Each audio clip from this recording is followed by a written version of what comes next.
Hello दोस्तों, PCM education centre पर आपका स्वागत है। चलिए, यहाँ पर हम लोग जो जनरल कंपटीशन में रीजनिंग पढ़ रहे थे उसमें 2 वीडियो आपको अपलोड कर दिए हैं। ये आपका होने वाला है, यहाँ पर तीसरा वीडियो होने वाला है। और यहाँ पर देखिए, आप शुरू करने से पहले इसको लाइक कर दीजिए, शेयर कीजिए और चैनल को सब्सक्राइब कर लीजिए। इसमें टोटल आपको 6 पार्ट, एक ही वीडियो में 6 टाइप का क्वेश्चन आपको समझाने का प्रयास किए हैं। 6 टाइप का क्वेश्चन है, आप आराम से इसको पहले देखिए कि किस प्रकार से है ना 6 टाइप या कौन कौन सा 6 टाइप आपका है। चलिए, तो यहाँ पर हम लोग वीडियो को शुरू करते हैं बउआ। और पहला क्वेश्चन ये आपको दिया गया है। सबसे पहला जो आपको क्वेश्चन दिया गया है कि 231 को 6 लिखो, है ना, 652 को 60 लिखो तो 812, है ना, 812 को कितना लिखा जाएगा। अगर ऐसा कंडीशन है आपको कि 231 को 6 लिखा गया है, 231 को 6 लिखेंगे, 652 को 60 लिखेंगे तो 812 को कितना लिखा जाएगा, ऐसा आपको क्वेश्चन दिया है। तो चलिए, किस प्रकार से जोड़ घटा गुना भाग कुछ करके आपको 231 को आपको 6 लिखना है, तो कैसे लिखिएगा। तो आप ये कहिए कि सर तीनों को गुना कर दीजिए, 2 गुने 3 गुने 1 करके देख लेते हैं, पहले बताइए। तो अगर ऐसा गुना करते हैं, पहले जोड़ के देखो ना, 3 2 5 1 6, ये भी आ रहा। अगर यहाँ पर कहो कि सर हम गुना का है, पहले हम लोग जोड़ के देखना चाहते हैं, तो आप जोड़ के देख लीजिए। 2 है 231 में तीनों को जोड़ो, तो 3 2 5 1 6, 6 तो आपको मिल गया है। तो तीनों को जोड़ने पर, यहाँ पर भी तीनों को जोड़ने पर 60 आपको आना चाहिए।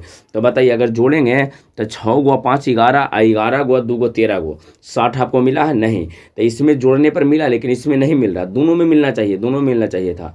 तो ये तो नियम आपको लगेगा नहीं, जोड़ वाला नियम नहीं ले। अब गुना वाला नियम थोड़ा लगा के देख लेते हैं। गुना जरा लगा के देखिए तो 2 में 3 से गुना करो बुआ, 2 गुने 3 गुने 1, 231 वाला को। तो 231 में अगर तीनों को गुना करते हैं तो 3 दूना 6 में 1 से गुना करेंगे, 6 मिला है। यहाँ पर तीनों को गुना करो, गुना करेंगे तो 6 बचे, 6 में 5 से तो 6 बचे 30, 30 दूना 60, यहाँ पर तो आपको 60 मिल गया है। तो यहाँ गुना करने पर 6 यहाँ भी मिल रहा है, और यहाँ गुना करने पर 60, दोनों को गुना करने पर मिल गया है। इसका मतलब इसमें आपको गुना वाला नियम लगेगा बउआ। यहाँ जब गुना किए हैं तो 6 आ रहा है, यहाँ भी गुना किए हैं सबको तो 60 आ रहा है। उसी तरह से यहाँ गुना करो, तो अगर 8 में 1 से गुना करते हैं, है ना, तो 8 है, फिर उसमें 2 से गुना करो तो 8 दूना 16, आपका इसका आंसर आ जाएगा। बात क्लियर है। तो इसी तरीक़ा से आपको सोचना, अगर इस टाइप का क्वेश्चन अगर आपको रहेगा तो आपको जोड़ घटाव गुना वर्ग कुछ भी करके ये वैल्यू आपको मैच करवा देना है। और जो नियम ये दोनों में लगेगा, सेम नियम इस लास्ट वाला में आप लगा के अपना आंसर लिख लीजिएगा। बात क्लियर है। चलो, अगर ये कंप्लीट है तो अगला क्वेश्चन की ओर चलते हैं। यहाँ देखिए, यहाँ पर थोड़ा सा ब्लड रिलेशन जैसा है। क्वेश्चन क्या कहा गया ये पढ़िए। क्वेश्चन में कहा गया है, एक व्यक्ति ने एक महिला को कहा, है ना, एक व्यक्ति है, एक आदमी है जो एक महिला से बोला है, क्या बोल रहा है ये पढ़िए। आप मेरी माँ के पति के पुत्री हैं, है ना। आप जो हैं, इस महिला से कह रहा है कि आप जो मेरी माँ है, मेरी माँ की पति, आप पति की पुत्री हैं। तो बताइए उस व्यक्ति और महिला के बीच क्या संबंध होगा। आपको ये बताना है कि व्यक्ति और महिला के बीच कौन सा संबंध रहेगा। चलिए, जल्दी से इसको आप एक बार ध्यान से पढ़ लीजिए। एक व्यक्ति जो है बउआ, है ना, एक महिला को देखा और देख के ये कह रहा है कि आप हैं कौन। तो ये कह रहा है कि आप मेरी माँ की पति। तो माँ के पति मतलब पिताजी हुए। अब पिताजी पुत्री हैं, तो है ना, पिताजी की पुत्री हो गए, मतलब कौन सा रिलेशन हुआ, भाई बहन का रिलेशन आ जाएगा, है ना, भाई बहन। तो बताना है कि उस व्यक्ति और महिला के बीच कौन सा संबंध हुआ, तो भाई और बहन का संबंध हो जाएगा।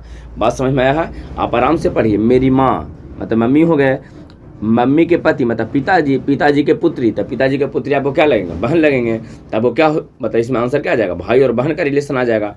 तो आपका आंसर क्या हो जाएगा बउआ, भाई बहन का रिलेशन, है ना, भाई बहन का रिलेशन हो जाएगा। तो ये ब्लड रिलेशन जैसा भी क्वेश्चन आपको पूछता है, तो ये सेकेंड टाइप आपको समझाए हैं। इसी तरीका का क्वेश्चन आगे भी आपको मिलेगा।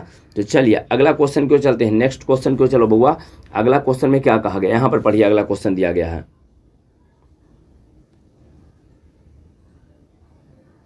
ये है बउआ आपका अगला क्वेश्चन।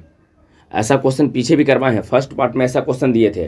कहा गया है कि 25 अगस्त 2018 को रविवार था। ऐसा कहा गया है कि मान लीजिए आप कि 25 अगस्त 2018 को रविवार था। आप है ना डेट वो नहीं निकालना है कि कौन सा दिन था, आप मान लीजिए इसको कि रविवार था। तो 25 सितंबर 2010 को कौन सा दिन रहेगा। सॉरी, यहाँ 2018 ही है बुआ, 2010 नहीं है, यहाँ भी 2018 ही है। एक लंबा चौड़ा टाइम गैपिंग हो जाएगा, तो उसमें बहुत सारा आपको टाइम है ना काउंट करना पड़ जाएगा। तो चलिए, यहाँ भी 2018 है, यहाँ भी आपका 2018 ही है। 25 अगस्त 2018 को रविवार था, तो 25 सितंबर 2018 को कौन सा दिन था, ये आपको बताना है। चलिए, थोड़ा सा इसको ध्यान से समझो तो किस प्रकार से इसको सॉल्व करना है। यहाँ पर आपको 18 लिख लेना है। चलिए, अच्छा एक बात बताओ, अगस्त कितना दिन का लगता है, जल्दी से आप काउंट करो। अगस्त जो है बउआ कौन कितना दिन का लगता है? अगस्त 31 दिन है ना, 31 दिन का लगता है। तो 31 दिन में 25 दिन तो खत्म हो गया था, 31 में से 25 घटा लो, 31 में से 25 घटाएंगे तो कितना बचेगा? 6 दिन। तो 6 दिन तो अगस्त में बचा हुआ है। और ये बताओ, तो 6 दिन तो ये हो गया। और एक बात बताइए, अगस्त के बाद अगला महीना ही सितंबर है जिसमें 25 दिन चला गया है, तो 6 दिन ये हो गया प्लस 25 दिन ये हो गया, है ना? बताइए, 6 दिन इस वाला अगस्त वाला महीना में बच गया, 25 दिन इसमें चला गया है, तो 25 से 6 कितना हो गया? 31। तो टोटल आपको दिन की संख्या कितना आ गया बउआ? 31। बताए थे आपको कि जो जितना भी दिन आएगा उसको 7 से डिवाइड करो, है ना? तो 7 पचे 35 तो लगेगा नहीं, है ना? तो 7 चौके 28 आप लगा लो, 7 चौके 28। बताइए शेष कितना बच गया? 3 बचा है आपका शेष, शेष तो 3 बचा है। अब एक बात बताओ, शेष 3 बचा है तो 3 दिन और आपको जोड़ना पड़ेगा। 25 अगस्त 2018 को रविवार था, तो रविवार के बाद 3 दिन, तो रविवार के बाद सोमवार, मंगलवार, बुधवार, तो इसका मतलब कौन सा आपका आंसर आ जाएगा? इसमें बुधवार हो जाएगा। पहले टोटल समय काउंट करो, टोटल कितना दिन है उसको 7 से डिवाइड करो, जो शेष बचेगा बउआ इस दिए गए समय में केवल जोड़ देना है। 3 दिन, 3 बचा है तो 3 दिन उसमें जोड़ दो, तो रविवार के बाद 3 दिन कौन होगा? सोमवार, मंगलवार, बुधवार, तो आपका आंसर बुध आ जाएगा। बात क्लियर हो गया है? एक क्वेश्चन आपको पहला पार्ट में भी करवा दिए हैं, है ना? तो चलिए अगला क्वेश्चन की ओर चल रहे हैं बउआ। नेक्स्ट क्वेश्चन में पढ़ो, यहाँ पर लिखा क्या गया है। ये कहा गया है बउआ कि यदि एक घड़ी में 8 बज के कितना है? 20 मिनट हो रहा है। देख लीजिए आप आराम से, पहले क्वेश्चन देखो। कहा गया कि एक घड़ी है जिसमें 8:20 हो रहा है, ये आपका क्वेश्चन है। 8:20 यहाँ पर एक घड़ी है जिसमें 8:20 हो रहा है। अब चलिए, तो दर्पण प्रतिबिंब में समय बताना, तो उसको शीशा में देख के आपको समय बताना है। शीशा में जो है ना, जब घड़ी के सामने शीशा रखिए तो शीशा में भी तो आपको है ना बजता रहेगा। शीशा में कितना बजेगा जी आपको बताना है, दर्पण में कितना बजेगा। तो देखो, दर्पण में अगर प्रतिबिंब आप निकालना चाहते हैं, दर्पण में जो प्रतिबिंब में समय निकालना चाहते हो, यहाँ मान लो कि घड़ी है और यहाँ पर आप ऐनक रख दीजिएगा तो यहाँ ऐनकवा में प्रतिबिंब बनेगा। तो यहाँ अगर 8:20 हो रहा है, तो इस है ना जो प्रतिबिंब बना है इसमें कितना समय होता रहेगा, ये आपको बताना है। तो इस तरह के देखो, दर्पण प्रतिबिंब अगर आपको जब भी किसी क्वेश्चन में कहा जाए कि दर्पण प्रतिबिंब में समय बताइए, तो कुछ नहीं करना है, इस दिए गए टाइम को 11:60 से घटा लेना है। 11:60 मतलब 12 बज रहा, तो 11:60 से घटाओ, 11:60 से अब क्या कीजिए कि 8:20 को केवल घटा लो, आपका आंसर आ जाएगा। तो बताओ, अगर 60 में से 20 घटाएंगे तो एक तो 40 यहाँ बचेगा, और 11 में से 8 घटाओ तो 3 बचेगा ना। तो हो गया कितना बउआ? बताओ, 3:40 होते रहेगा, है ना? अगर घड़ी में 8:20 हो रहा है तो दर्पण प्रतिबिंब में समय कितना रहेगा? तो 3:40। बात क्लियर है? कुछ नहीं करना। दर्पण प्रतिबिंब की बात करें, आप 11:60 से उसको केवल घटा दो, आंसर आ जाएगा। 11:60 में से उसको घटा लेना है, आपका काम हो जाएगा। बात क्लियर है? तो 11:60 से केवल इसको घटाना था, तो आपका आ जाएगा आंसर 3:20। 3:20 आपका है ना, 3:40 आपका आंसर आ गया है। घटाए किस में? तो 11:60 आपको नियम ध्यान रखो, 18:60 में से इसको दिए गए समय को घटा लेना है। बात क्लियर है? चलिए अगला क्वेश्चन की ओर चल रहे हैं बुआ। नेक्स्ट क्वेश्चन, सेम क्वेश्चन है। कहा गया कि एक घड़ी में 9:40 हुआ है, 9:40 बज रहा है, तो दर्पण प्रतिबिंब में समय बताना है। तो जल्दी से बताओ, इसका दर्पण प्रतिबिंब में समय क्या हो जाएगा? तो दर्पण प्रतिबिंब में समय बताने के लिए कितना से घटाते हैं बउआ? तो 11:60 से 9:40 को केवल घटा लो, आपका आंसर आ जाएगा। बताओ, 60 में से 40 घटाएंगे तो एक तो 20 यहाँ बच जाएगा। और बताओ, 9 गो 2 गो 11 गो, मतलब यहाँ 11 में से अगर 9 घटाते हैं तो 2:20 आपका होता रहेगा। बात क्लियर है? दर्पण प्रतिबिंब की बात करें बउआ, तो आप 11:60 एकदम ध्यान रखो, 11:60 में समय को घटा दो, दर्पण प्रतिबिंब निकल जाएगा। ये बात क्लियर हो गया है? चलिए अगला क्वेश्चन में आओ। फिर सेम क्वेश्चन है, लेकिन थोड़ा सा चेंजिंग इसमें किया है। कहा गया कि घड़ी में 9:30 हो रहा है, तो जल प्रतिबिंब में समय स्वर बताना है ना? देखते हो, पनिया के सामने आप खड़ी हो जाए, आपका परछाई उसमें बन जाता है। तो अगर उसी तरह से घड़िया को अगर पानी के सामने खड़ी कर देते हैं, रख देते हैं, तब है ना जो पानी है वो जल है, जल में भी प्रतिबिंब बनेगा, तो उसमें आपको समय बताना है। तो देखो, जल प्रतिबिंब निकालने के लिए बउआ को करना क्या है?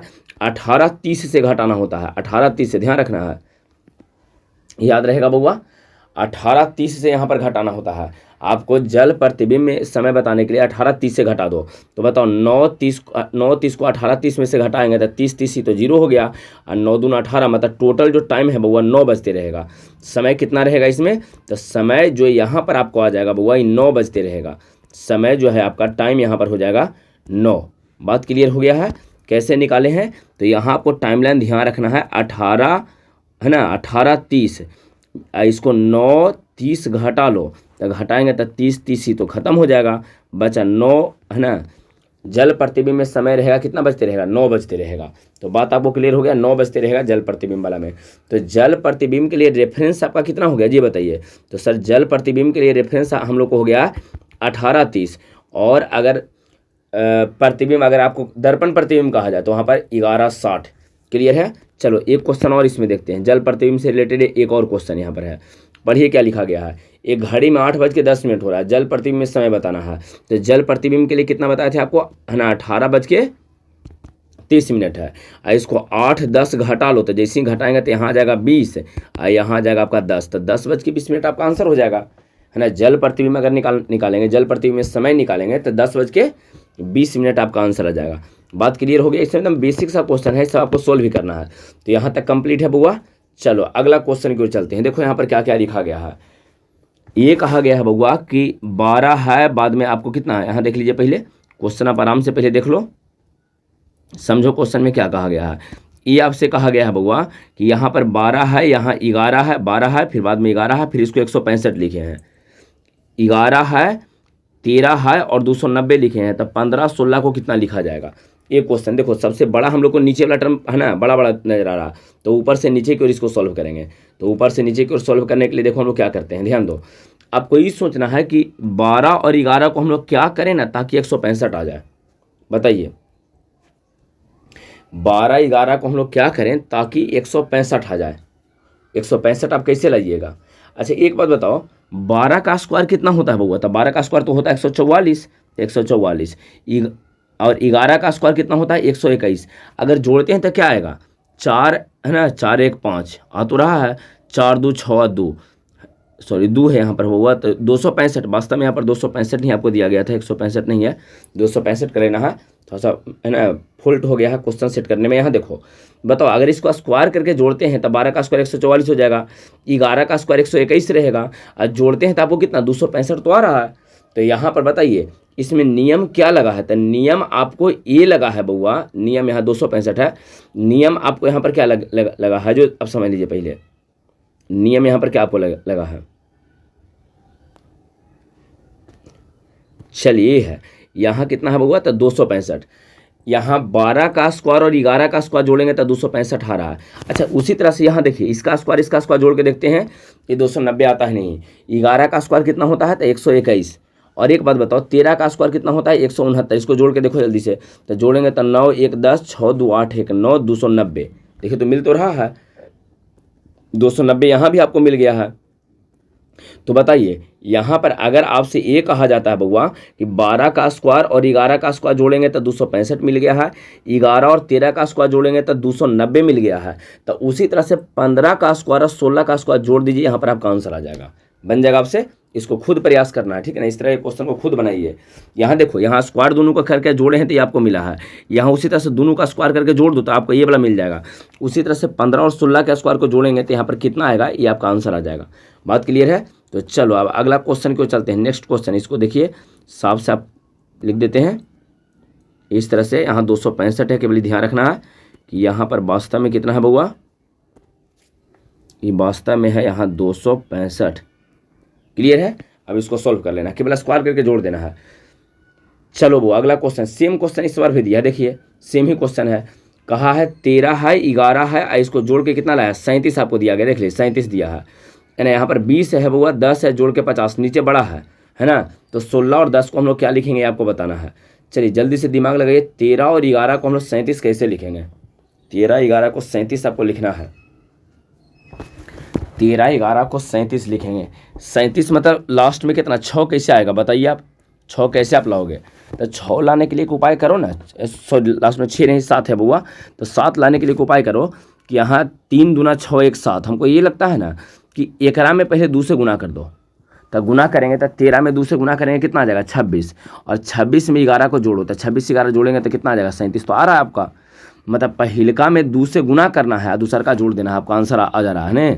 अच्छा अब यहाँ देखिए तो सेम नियम यहाँ पर लग रहा है, इसमें 2 से गुना करो और इसके साथ ला के जोड़ दो, इसमें 2 से गुना करो, तब 20 दूना कितना होता है बउआ 40, और 40 को 10 को कितना 50 मिल तो जा रहा है।